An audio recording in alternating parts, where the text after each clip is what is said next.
WNBA commissioner remains untouched despite discontent, extending past Caitlin Clark and others. Report. Barely must Napheesa Collier have slept the night she drafted her 4.5-minute statement about Cathy Engelbert's leadership and attitude toward WNBA players. And when she delivered it during the exit interview, what followed was a storm from players, fans, and the media. It looked like half of the GOAT agreed with Collier and even Stephen A. Smith, who asked Cathy to resign. Yet, days passed and nothing changed. However, a new perspective has been added to the debate. It all came after Cathy received harsh treatment from the fans when she delivered the finals trophy to the Las Vegas Aces. She was promptly booed, and one attendee even flipped the bird at her, as Cathy spoke highly of the winning team. Not to forget that even A'ja Wilson could be seen mouthing a tiny boo before biting her lip playfully. And that instance was enough to reignite the commissioner versus players debate. But it isn't just about the players now. According to reports, the W's owners are also developing frayed relationships with Cathy. So, naturally, when Terica Foster Brasby appeared on WNBA on NBC, she was asked about the same, to which she replied, "Yeah, there's a lot to unpack in these conversations because they're so nuanced given whatever particular part of the CBA conversation it is that we're having. And yes, it's not really hard to understand why that would happen. Well, everything in the W revolves around money. Players want their money, and owners want to make millions too. But the only thing that stops them is the commissioner and co. The league's growing tremendously, with revenues projected to top $1 billion this year, according to Deloitte. Viewership is at an all-time high. Merchandise sales are up 500%, and the league has invested $50 million in charter flights. However, if no deal is reached, a lockout could be on the horizon, hurting owners like Mark Davis, Aces, and Herb Simon, Fever, who have made investment deals of millions. Also, a large part of the credit for the growth goes to the emergence of young stars like Caitlin Clark and other star powers, including Collier and Wilson. But these players aren't getting much of the gains or returns. According to sports economist and Professor David Barry, these players would have been making more than $3 million a year if they earned a similar percentage to NBA players. But what they earn is 10% less than that. Opinions among the owners are shifting suddenly too. Players want revenue sharing tied to actual league income.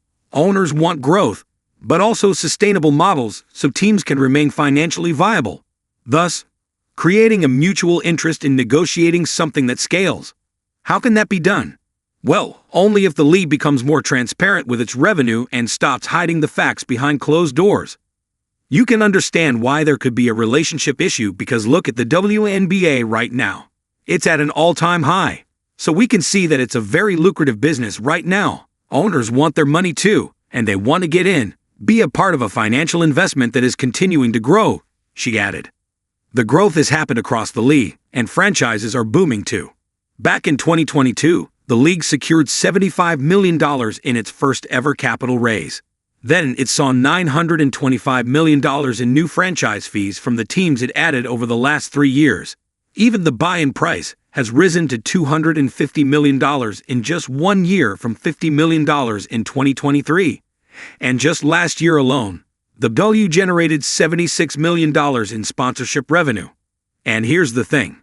Engelbert has used the owner's time and again, saying things like, "We want significantly increased player salary and benefits while balancing with our owners their ability to have a path to profitability. You see tens of millions of dollars being invested in practice facilities, other player experience by teams."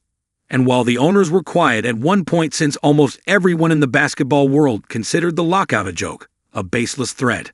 Now though, there's a real, very real, fear of a lockout as the October 31 deadline nears.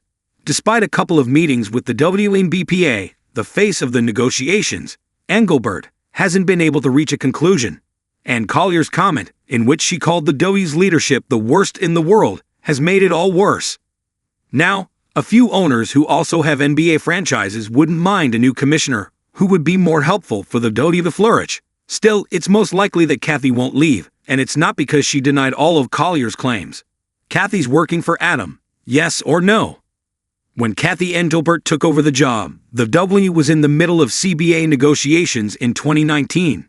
So she and interim president Mark Tatum quickly finished the transformative CBA. And it wasn't that difficult, as Engelbert had experience after serving 33 years at Deloitte. So while she was a fit for the job, There was another layer to it too.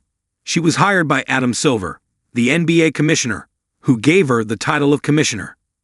Notably, according to the Wall Street Journal, she was not renominated for a second four-year term as CEO of Deloitte.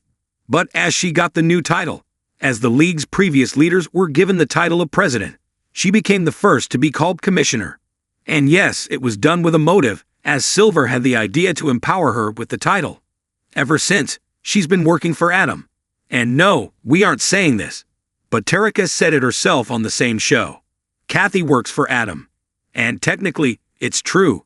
The NBA holds 42% of the league, which is equal to what WNBA owners hold. The Men's Pro League loaned money to the W since its formation in 1996, and that's where it all comes from. So, what do you think? Is it Adam Silver behind her staying in the position despite discontent?